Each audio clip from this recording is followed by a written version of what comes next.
Love to talk about. Joining me right now, Republican strategist Ford O'Connell, along with Democratic strategist Andrew Feldman. Good to see you both. Ford, it's been a while. Thanks for having me. Well, good to see you.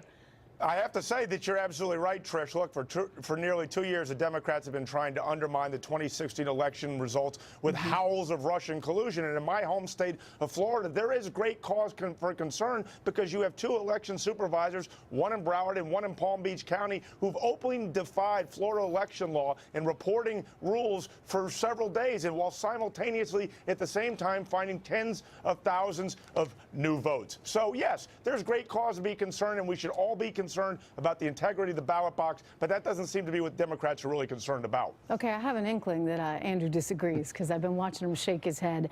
Why you know, I love wrong? to do that on this show, Trish. It's okay. But first, let me say, we are about diversity of opinion here. Sure. You know, some people in your neck of the woods don't believe in having these other viewpoints. They see them as, well, all kinds of nasty names. But you know what? I think it's important to hear all sides. So go for it, sir.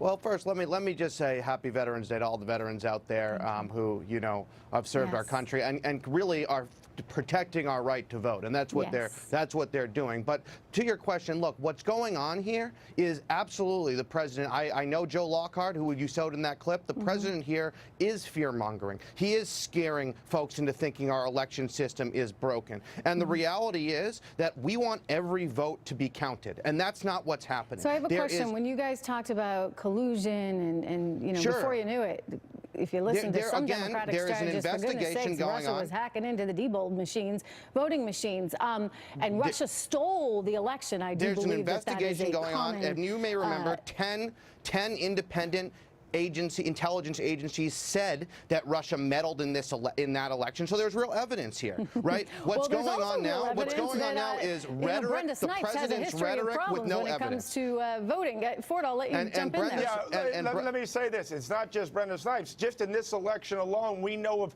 22 non-citizen votes that were commingled in the provisional ballot. Can I talk about what's going on in Bay County? Yeah, but that's in the Miami Herald saying that. Look, at the end of the day, we need all legal votes to count. The difference, though, is the Democrats don't want all legal votes to count, and that's what we're seeing in Broward and Palm Beach. Absolutely not. We want every vote to be counted and every legal vote to be counted. That hasn't been happening, and now when we're saying that we might not be able to count every vote by the deadline, you guys and Scott and Trump just want to say, okay, not a problem, let's go back to the way it was, because that's in their favor. Why is it that a judge had to rule to allow the other side, the Republicans, to actually see these ballots and verify them? I mean, why wouldn't Democrats want that transparency? Why would they stand in the way of that? I'm not disagreeing that what has been going on, there clearly needs to be changes in Broward County. But this woman was appointed by Jeb Bush. She was a Republican. She was appointed by a Republican. And let's talk about Bay County, right? There are lawsuits on both sides.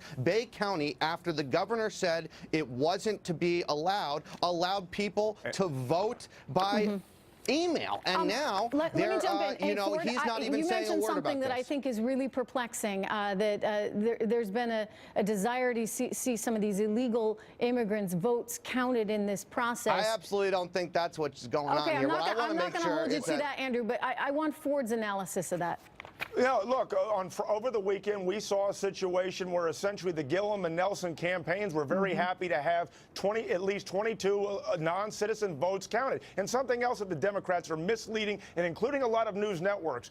Basically, the Broward County election supervisor was not appointed. She was elected by the voters of Broward County. The reason why she keeps getting elected is because it's such a Democratic stronghold. And frankly, when this is over, she should be thrown out because she's become the Marion Barry of vote counting. So why aren't we hearing Rick Scott call out what's going on in Bay County? Because that's his voters in the Panhandle, and he knows that if Broward County and Palm Beach County are counted the way they should be, he's going to lose. But all 67 will be counted in the automatic recount. This deadline is due on Thursday. And let's be honest, at the end of the day, this is all about the fox guarding the hen house and the fox not following the law, which in this case is Palm Beach County. You know, the law I do agree with you, Andrew. I do agree that I want to make sure all 67 counties are done right, but we know over and over.